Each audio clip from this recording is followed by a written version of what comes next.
Hi, welcome to another exciting episode of the Andre The Beast Crayton Show. Today, we're going to really have a great show because imagine the stories that we hear about California, and not just any California. Let's talk about Compton. What's it like growing up in Compton? And more importantly, how do you get out of Compton? And I'm not saying that all of Compton is bad, but the media has a way of portraying things to cause fear in a lot of people. Today, we got a man who grew up in Compton, got into law enforcement, and basically has had a beautiful career, even though he came out of Compton. He's going to share his journey, a little bit about Tupac, a little bit about Biggie, a little bit about Suge Knight, a little bit about Death Row Record. But more importantly, we're not here to go with conspiracy theories. We're here to talk about this man's beast mindset, how he survived coming out of Compton to have the career in which he had. Let's welcome to the show the one, the only, Mr. Reggie Wright to the show. What's up, big dog? Oh man, respect, man. It's an honor to be invited over on your show, The Beast. Appreciate you inviting me and having me on your show, brother. I appreciate that. Reggie, before we get started, because your resume is pretty thick here. So let's start from the beginning. Did you grow up, were you born in California in the Compton area? Actually, in the Compton area, but actually I'm a boy. My parents both came from the Imperial Courts housing projects, which is in what we call Watts, California. Wow. And they met in the Imperial Courts housing projects, and then I was, conceived, and and I lived over there. My mother would get mad whenever I say I lived in the projects. She said, "Boy, you ain't never lived in the projects." But it was on a street called 115th Street, which Right. is just on the other side of Mona, Right. and so it wasn't actually in the projects. But that's where I was born and raised up until about the age of 6. What's the difference between, the only connection I have to Watts and Compton is from the Boys in the Hood and Snoop Dogg and Ice Cube and all that. I've never been there, don't know nothing about it. I know about Los Angeles, but I don't know about those two. But when we hear those two names, it's always affiliated with drugs, violence, and gang related. You can't walk the street without wearing this color. If you wear green or blue or something, something's bad's gonna happen to you. And then dealing with, the Latinos and the Mexican. It was almost like Cambodia, the way they portrayed it on television. You grew up in Watts. What's the difference? Let's just stick with Watts. What was it like growing up for you in Watts? Well, first, and I wanted to answer that because I hate that stigma that they put on us or portray us as, Mhm. because there's a lot of successful people from Compton, California. We can Really? sit up here and I could put a NBA All-Star basketball team from Compton, California, or NFL football team, or our girls Venus and Serena Williams in now. But Wow. Anthony Anderson as an actor and stuff. So there's a lot of successful people from the city of Compton. If we just talk about entertainment, I'm Right. not even talking about doctors and lawyers and people like that. So Mm. let's not do that. But of course, the media portrays a lot of the negative things that go on in the city of Compton, because in the 80s and the 90s, the crack cocaine era, Right. there was a lot of guys that were Ronald Reagan and his people, in my opinion, dropped it off in our communities, and so that had us fighting among each other. Mhm. But that was what was going on in the city of LA in the late 70s, early the mid 80s, Mhm. all the way to the mid 80s. Yes. What was it like in Watts? You don't hear much about Watts as you do Compton. Is that because Because we you call it got South Central LA. When you okay? hear about they talk more about South Central Los Angeles, and it's still just the Watts part. The Mhm. Watts part is generally housing projects that were the Jordan Down housing projects, uh, the Nickerson Gardens, uh, the Imperial Courts housing projects, and places like that, um, that were really considered Watts, where the Watts riot took place at. Um, but you also have South Central Los Angeles, where you have a lot of areas. So that's probably why you don't hear about Watts too much. But you definitely heard about the Watts riot, and then later on the Watts parade that they normally had, and so it was a lot going on in the city of Watts, but mainly because you hear of South Central LA. Right. How difficult was it for you growing up? Did you grow up in a single family home? Uh, like I said, you didn't realize that you were supposedly quote unquote broke or in poverty growing up, Right, because right, your parents made things happen for you. right, You could look at me and tell I never missed a meal in my life, but you know, but you didn't realize it. You didn't right. realize that you was quote unquote not financially or economically as privileged as some other people were. You didn't realize that until you got older and you start trying to make things happen on your own. I can honestly say I grew up my whole teenager or childhood life.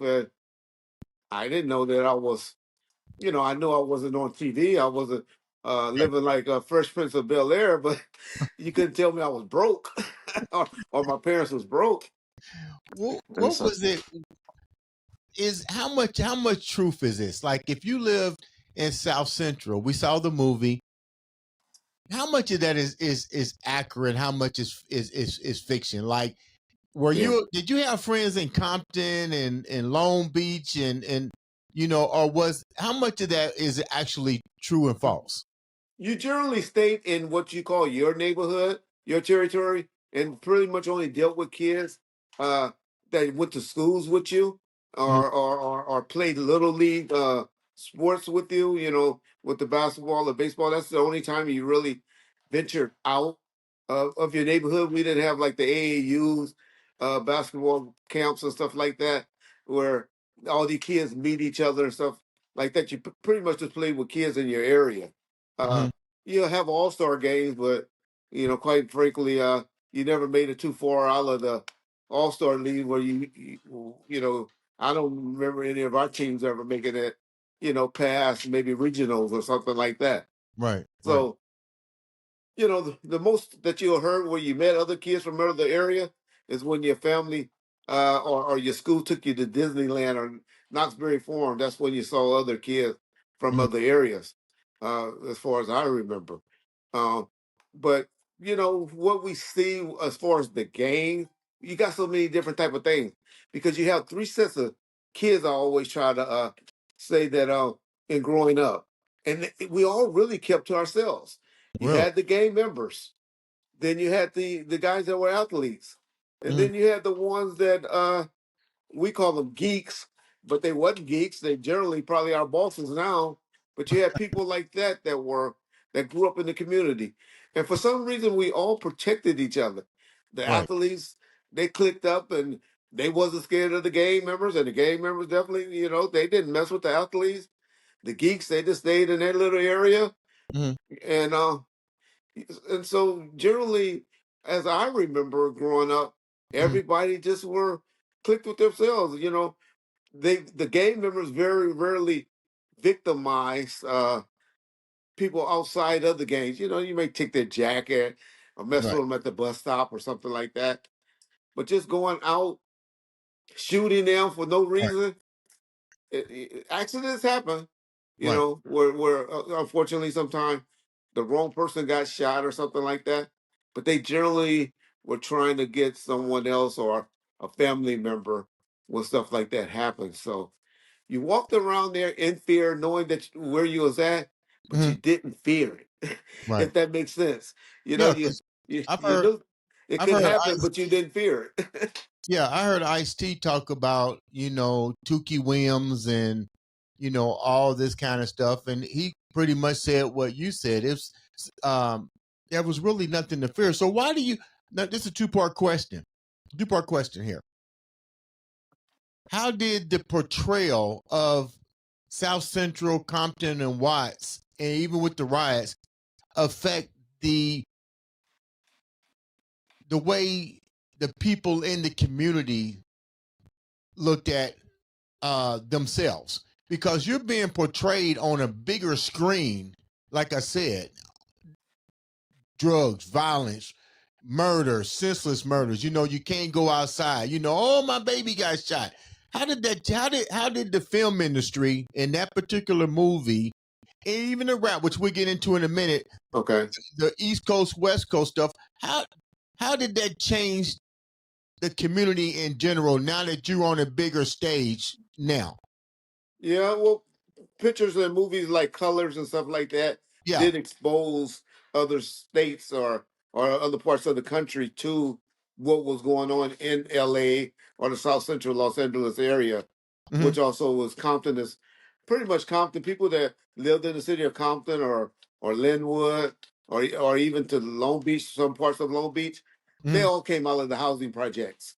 Most of the people that came from the South, they migrated to and the first place they went was to the housing projects, and then they got together and had their mother and father together, or the father or something got a halfway decent job and was able to go and buy that 28 to 30 thousand dollar house in the city of Compton back in the early 70s is Hmm. what they were going for. Now the homes in Compton are going for 600, 700,000. But Wow. when my parents bought it, I remember they paid like $28,000 for their home. Hmm. Um, but I think to answer your question, it was just we just grew up in that area. We didn't know any better. That's just where we were all pretty much at. We were all region. Now you have people. We were like back then. The blacks who lived in one area.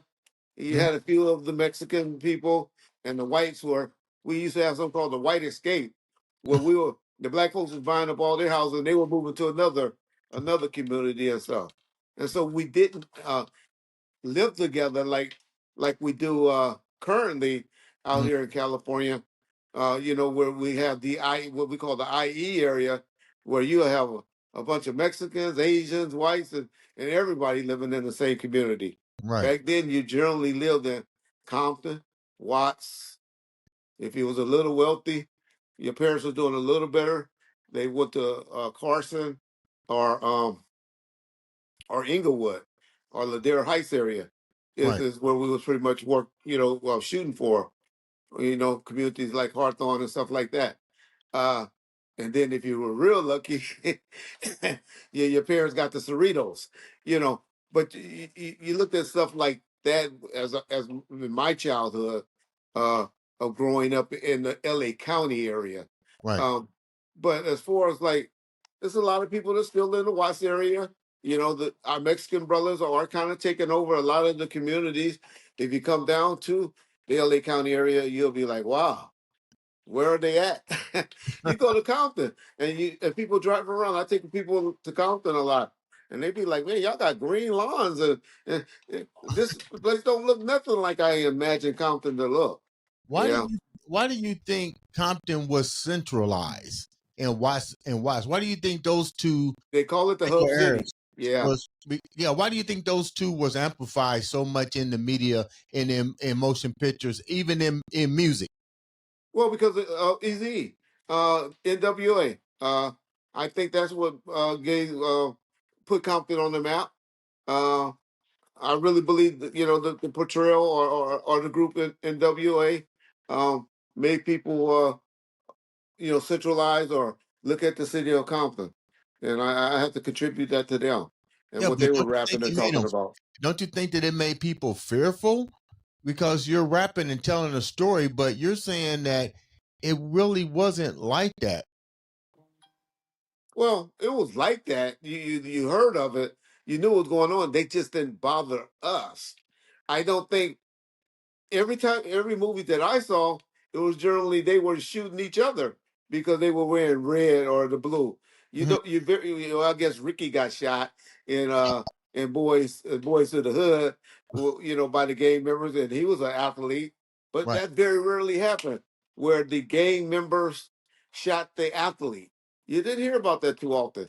You Mm, heard a lot about the gang members shooting the other gang members, right. but you didn't hear about, you know, you may have heard mama and daddy a little bit getting robbed, but they generally, man, were doing stuff to each other. Oh, And I didn't really experience it happening to, where mama was coming home because she got robbed by a gang member. The right. gang members usually protected mama and made sure it didn't happen.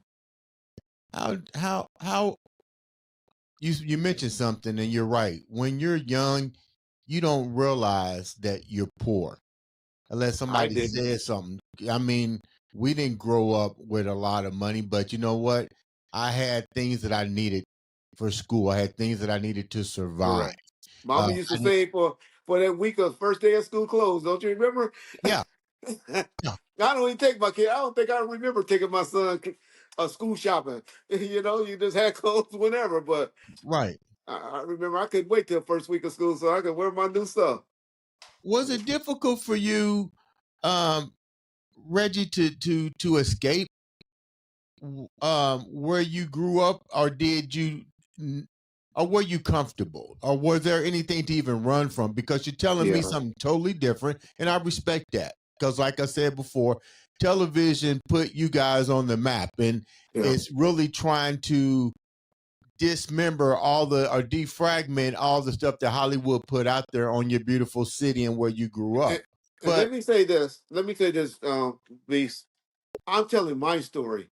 I right, I was fortunate enough to come from a two-parent home. A lot okay, of my friends and stuff like that did have single parents, came from single parent homes and stuff like mhm, that. So their story may not be my story. right, My father was a police officer growing up in the city of Compton. And so my life growing up was a little different. mhm, However, I also lived next door to a guy, a lot of people on the internet know, or I lived in the community of Mob James, who mother just raised them. And mhm, he have a totally, totally different story than I have right. about growing up, less than 2 blocks away from each other. Mm. But I'm just telling my story. So Growing growing don't up, think I'm, cutting anybody else's story that had a different right. upbringing than I did. You share something pretty interesting here. You got the crack epidemic going on. You got South Central, Watts, and Compton being glorified, you might sort of speak, as the place to get killed, the murder capital of the world, blah blah blah blah blah. But here it is. Your father is in law enforcement. How were you looked upon? Hmm. I no different. They know that I wasn't in the games. I was considered an athlete growing up, and I was little Reggie, the son of the cop. But they didn't treat me any different because I didn't run in their circles. I I hung with the athletes. That's all I knew. I very rarely knew the game members or knew that size, other than if I was in the classroom with them or went to school with them. That's the only time I knew all these guys from. It's from growing up with them playing little league Mhm. baseball and basketball, and then at school. But once they were 16, 15, 14, we were different then. Right. We Now, were we, when we did, were in different circles. after high school, when did the law enforcement come into your life? I always wanted to be in law enforcement because, like I said, my father was in law enforcement. Uh, my whole childhood, I guess, from about the age of 8 or 9, Hmm. he was working in law enforcement, and so, and my father has always been my role model, the person that I looked up to and wanted to be like, and so, well, my ultimate dream was I did want to be a lawyer, but that didn't pan out too well, and I took and followed the footsteps of him briefly. When you took the oath to do law enforcement, how did law enforcement change from? I know you and your father had to talk once you became a brother of the badge. What changed? What was different than the era that you witnessed your father being a law enforcement officer versus when you came in? Because now you're dealing with a whole different ball game here. You guys are amplified all over television. Uh, the whole narrative has changed, but you're now a police officer. What was different with you coming in law enforcement versus your father? Well, he was a different type of law enforcement. He was a community type based police officer before there was a such thing as community based. Mm-hmm. And that was just because of his raising from his mother, who had 16 other kids, and so they were quote unquote always broke and stuff. But she was the lady that my grandmother that helped get jobs. Uh, she worked for EDD, which is the unemployment department in the state of California, and she helped people get jobs. So she was more of a social worker type person, and so that's what he was brought up as, a social work type person. Uh, and so he was a little different than most cops were because, yeah, in his era, it was us against them. Mm. You know, the police were, having to fight with the Black Panthers, and y'all know how the Black Panthers Right. are of law enforcement then. Uh, um, gangs was just starting off. They used to call them graffiti units because they didn't want to accept the name as gangs until about the early 80s. Then they started letting them be called gang members. They Mm. were called graffiti or taggers or Mm-hmm. stuff like that. That's how they looked at gang members until, until they went and did what they did to that white girl in Westwood, if y'all Mm. don't know about that situation. And so he was in a different time. Mm. When I came on and when I started, I was in the crack era, Right. where guys were walking. They had $3,000-4,000 in their pocket at a time, uh, because they were making money from selling the crack cocaine. The rappers were talking about it, so everybody wanted to have the Samurai Suzuki Jeeps and or the nice Regals or Monte Carlos or the Oldsmobiles and stuff like that. And so they were a different era because they had a little bit more street money in their pocket. Mm-hmm. They didn't. We none of us owned anything, or none of them owned anything, but Mm-hmm. they had $3,000 in their pocket at any time because of how they were, pushing that little rock cocaine. The other bad part of it is you had the gang members that were profiting from it, but then you also had your sisters and your aunties and other people addicted to it that Right. would rob grandma to get that fix. And Mm. so that's what I experienced and had to learn how women were out there just selling their bodies, doing whatever, so they can get some money for that rock and that cocaine. And guys hanging out on the street, and grandma calling mad because there's 10 guys standing in front of their house, pushing that drugs, and they wondering what is law enforcement going to do about it? Why are all these guys standing there? Why can't I have neighbors come over to my house, or people scared to come to my house because all these guys standing in front of the house selling drugs? So How those did are the different eras that we went through from the right 70s to the 80s. when you was in law enforcement? What was your role? What did you what?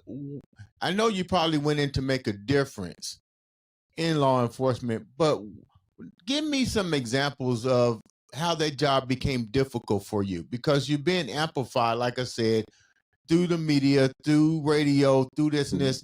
Now you're part of the law enforcement.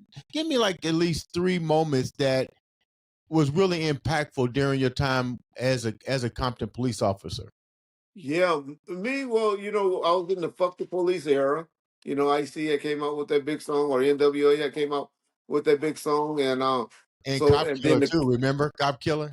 and Cop Killer. Yeah. And then you also had people now having VH recorders where, like, now there's nothing to pull out a phone or tape. But back then, you get caught on tape doing some stuff because back then the cops were brutal. Cops Mhm. was doing things that they had no business doing in their mind to combat. what was going on. But now people were starting to, as we learned from the Rodney King situation and all of that, Mhm. when they pull out that camcorder, and once you get caught doing those things that you was doing as a cop, you better watch out because you'll be on the other side of the law, you Mhm. know, or possibly facing that. Mhm. So that was the era that I was in, where cops used to get away with a little more in the mid '80s than in the '90s, where you had to kind of watch yourself and watch what you were doing because people, you had just had the riots, they were rebelling and people were uniting together and they would go against law enforcement and all of that. People were tired of the getting beat down after because you ran from the police and stuff like that. The old Chief Daryl Gates era was over, where the guys couldn't be calling people monkeys and stuff like that. As we found out in the OJ trial, uh, how cops used to talk on their police communications and stuff like that. So it was Now, stuff like that, the difference from my pops and them era that they were able to get away with, that in my era that I didn't be able to get away with. But it was mainly I was kind of different because I was young and I right. was policing mainly guys my same age. And Okay. that caused a lot of problems. We don't mind taking orders or being disciplined by people older. But man, to be your same age or younger, a Right. person younger than you, policing you, those were the experience or the things that I remember that was different because I was 19 to the age of 21, 22, and that's what most of the guys that age that we were dealing with that was out there called it what we call problems or Let what me I would ask, have considered was problems. let me ask you a question, Reggie. You mentioned something. I remember the Rodney King beatdown. You're in law enforcement and you see these things. How, Yeah, how was the tension among the police themselves, the yeah, black versus the white? Because yeah, you just said there were officers doing things that they wouldn't be getting away with today. Like correct. what was the tension like? Let's call it what it is in the locker room. Yeah, you didn't know that you was doing anything wrong until they put that on TV and the attorneys started breaking it down and you saw people getting indicted and going to jail and having to go in the courtroom. Then you was like, whoa, because this was a norm. What happened to Rodney King prior to that happening to Rodney King, I probably saw 50 times, Really? if not worse. But once you realize and you get put in the media and you see people in what you would call higher positions saying, hey, y'all can't be doing that. If you get caught doing that, you're going to jail. Then that's what made you be like, whoa, okay. Did you have any second thoughts when you witnessed this with your fellow brothers at arms disrespecting human life Prior or after? before and after? Didn't think nothing of it. That was norm. You run from the police, you got your ass whooped. Wow. That's stripped out. You said that's norm. Is it norm That was the because norm prior to, they like I taught you said, that when you got there to the to police, beat them down? that was norm. Wow. When did you People realize don't that it like to speak was? on it. You get it from Reggie Wright, you get the truth. When did you Anybody up realize? there saying I'm lying, they're motherfucking lying. I When was did you? there. I When did, saw it. when did you realize that it wasn't norm? Because I don't think. Well, like I, If, I tried to tell you earlier, I had a father that was different in law enforcement. He right. was one that was always against it. And I'm not saying every cop did it, because there wasn't. There were some that were community based or didn't, but the majority did. You know it. You talk to any guys that was on the streets in the '80s that will tell you when you had to chase guys, like they had to chase Rodney King all over the streets, and he get out effing off and flicking off the helicopters and telling cops to F themselves, and they didn't see that happen before. I bet you they won't debate me on that. Wow. But like I said, you didn't realize you were doing stuff wrong until they started putting people in handcuffs and they start. having you going before the courts, and you started seeing your chiefs and your captains and your lieutenants telling you, "Oh, you can't be doing that. You're wrong. You're going to get disciplined." Mm, mm. Let me ask the question. When did you decide to leave the Compton Police Department? It wasn't that I decided. I kind of like was forced out because I got an injury. I got a medical injury, and I had started working with Death Row Records, and that was starting to cause a conflict. Let's And talk. that was in 1996. Let's talk about 1996. You wind up going to death row. How did that come about?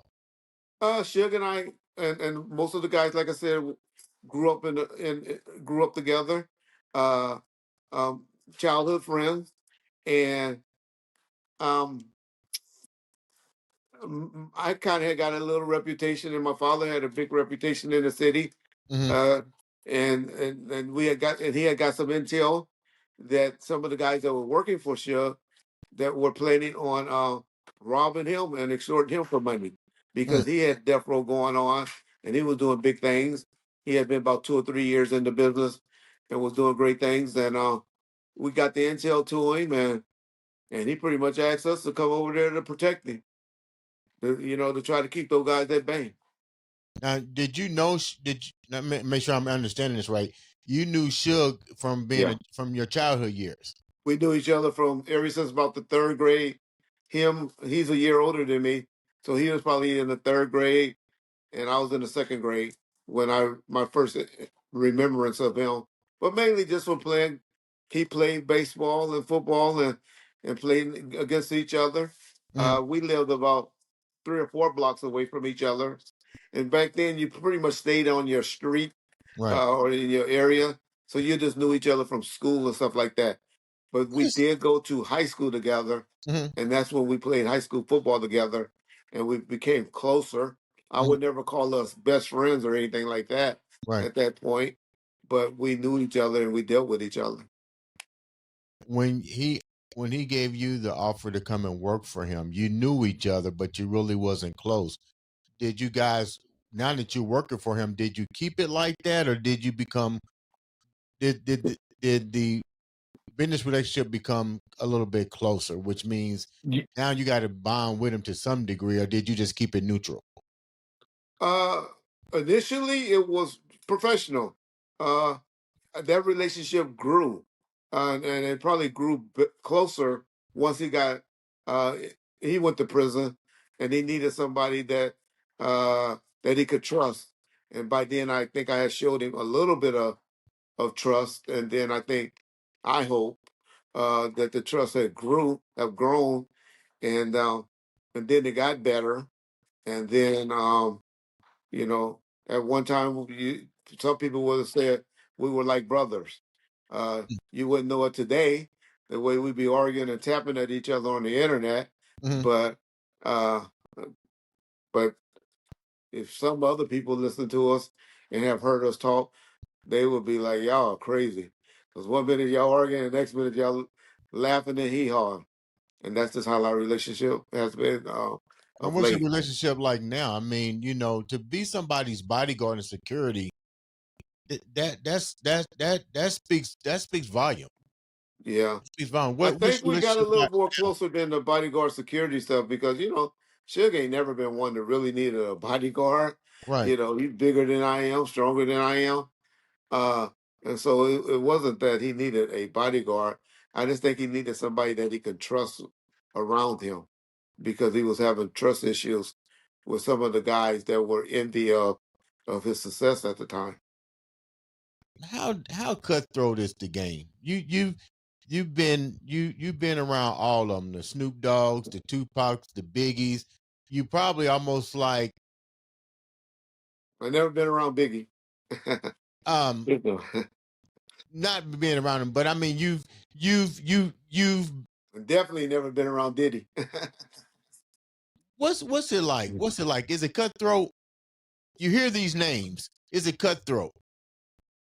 uh Man, that's a hard question because depending on the situation, if you're talking about trying to get into business and all of that, or are you talking about just being a friend, or you're talking about fighting over a female. The whole 9 yards. Yeah, it's all of that, huh? Yeah. um, I, once you get to a certain status, I think as people is like, what have you done for me lately? Or what can you do for me? Hmm. Is what I generally learn.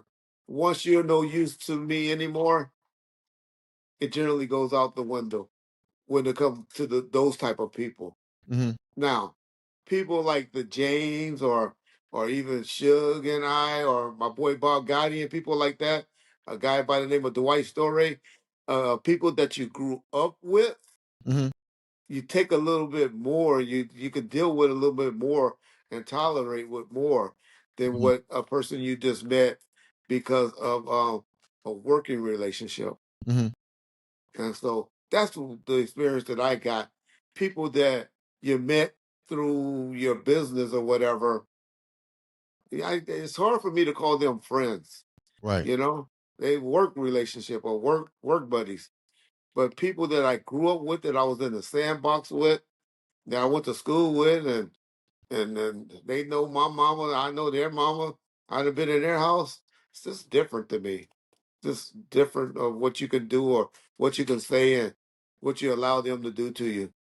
What was the most difficult part of having that job title, knowing all the stuff that was going down and about to unfold, from murder to extortions to, here's a legend, Tupac and Biggie, that's now, murdered. I mean, these are icons, and you're the bodyguard of the person that, quote unquote, they said has something to do with where, and that's irrelevant here. My question to you is, with all of that, you're still his, security, head of Yeah, I security. was ultimately responsible for security, but I ain't never did a day of bodyguard work in my life.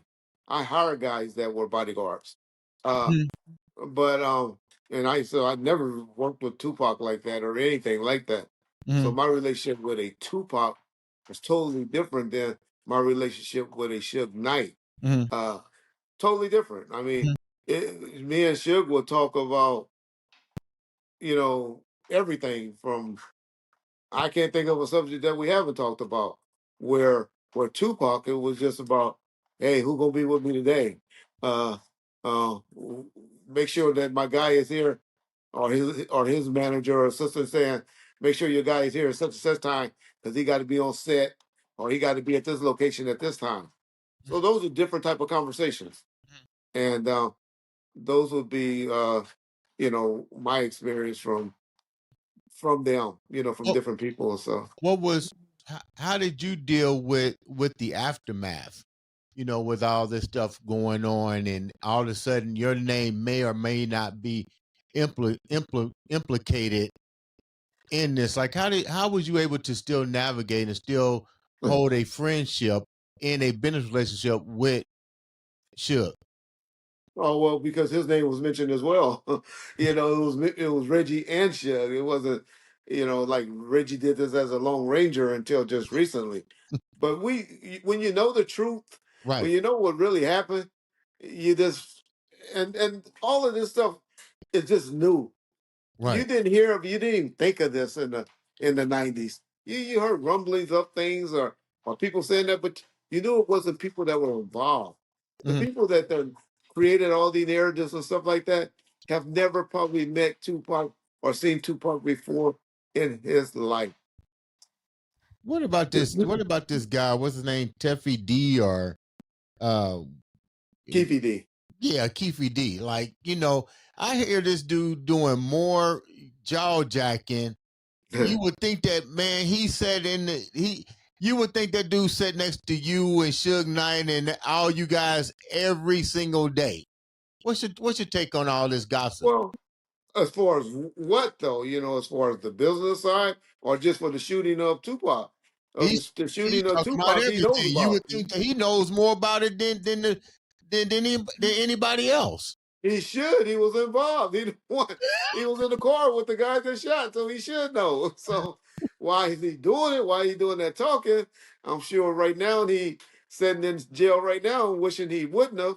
But hey, that's what he elected to do, and now he has to pay for it. But if you're talking about what was going on at the record company or something like that, then we can have that conversation. Right. But if we just talking about the shooting of Tupac, who else should be able to speak on it? If you believe that theory. Right. So But there's all kind of theories out there. you have all type of theories. That seems to be the one that, thank God, the DA and the investigators on the case seems to believe most prevalent. The people that just getting stuff off of YouTube and what they heard, Mm-hmm. then they have an opinion, and they may have some different opinions. But what evidence do they have? How That's do what you you got to have. how do you What? keep Tell me somebody that resourceful that investigated this that has a different version. You can't. how do you keep your family protected from all of this? You have a wife. How do you and your grandfather? How do you keep your kids and your family protected from the gossip and your relationship with Suge? How do you keep going and not have your name tarnished? To be honest, that's why I came on the internet. If you look up anything about me, nobody knew who Holly the Reggie Wright looked until about 2014, Mm, which was like what's that? 10, 14 years? mm, 14 years to 16 years hmm. after the death of Tupac. Nobody knew. Couldn't find a picture of me. We didn't know. Didn't didn't know who Reggie Wright was. But it was because my son had the same last name, and I was seeing all of the white folks that had nothing to do with Death Row, Tupac, or anything, doing documentaries and you know, saying bad things on my name. They made me come out and defend it Hmm. and to get involved in it. Like what I were they hate that what I were they did it. saying, what was they saying about you, Reggie, Uh, that was tarnishing your name, that you had to come out and say, hey, you wasn't in the studio, you wasn't in the car, you wasn't this, you don't, all this is bull crap. Well, the statements were that I wanted to take over Death Row with Suge's wife or ex-wife, and we conspired, and we was trying to kill Suge and Tupac, so we can take control over the company. Is what the thing were, and then people were starting to say because they didn't want to believe that it was as simple as some gang banging activity going on. Right. That it had to be bigger than that. It had to be cops that could shoot, the expert. Man, a crook on the street probably could shoot a gun better than I can. But it had to be somebody that had all this training and all of that did this, because the guy Tupac couldn't have just died like that. He Right. he would have never died like that. That would have never happened to Tupac. Right. And it's kind of sad that, when you think about it, it has been some years, but it's funny that we can't come up with the real reason why two senseless murders happened, We have. but People we're just don't coming want to out with, accept it. huh? We have. They have. People Really? just don't want to accept it Why do you think they don't want to accept it? because it was too simple. It was too simple. It had to be a bigger picture. It had to be because the government wanted Tupac dead. It had to be because because Tupac shot two police officers, that the police wanted them dead. Uh, it couldn't be just because he put his hands on a guy in the MGM lobby. They got in a car and they came and did a shooting. That don't sound right. That don't make sense. Stuff like that don't happen. Guys don't retaliate that quick. Guys wouldn't have been able to shoot Tupac like that because Mhm. he moves like Michael Jackson move and all of that. Right. No, Tupac wasn't moving like that. Right. Tupac, you got plenty of pictures with Tupac out there, just him and one person, Right. him alone and stuff like that. Show me a picture with Michael Jackson when he out there. I bet you he got 10 or 15 people around him. Right. But people want to make Tupac Michael Jackson. And that's because they don't know the 90s. They just know 2025. Mm, mm, mm. What was the biggest thing that you had to that you wanted to clear up about your name and you being implicated in this? Just the truth that just that I had nothing to do with it, and this is why are y'all listening to these people that had nothing to do with it as well?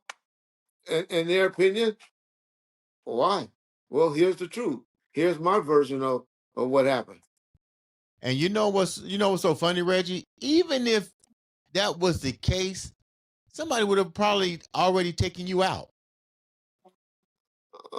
Possibly if you got people that believe in Conspiracy theories? and love Tupac like that, Yeah. but but a lot of the people, 90% of the people believe Keefe D and them had something to do with it. Nobody has taken out Keefe D. I know you may or may not know the answer, but was there friction with the record label? Was there friction with the artist? Was there friction with basically control of an organization that either one of those artists could have amplified them to a whole bigger status? What's your take on that? I don't believe it. We didn't see it at the time. You could hear the way people talk now, like, damn, did he really feel that way in 95, 96? We He didn't act like he did in 95, 96, but Hmm. maybe he did. So you have that now, but you didn't feel that back then. The Hmm. feeling wasn't there. It was like all love back in 95, 96. How do it's been years now, and the theory still lingers. What could have been the myth, the legend,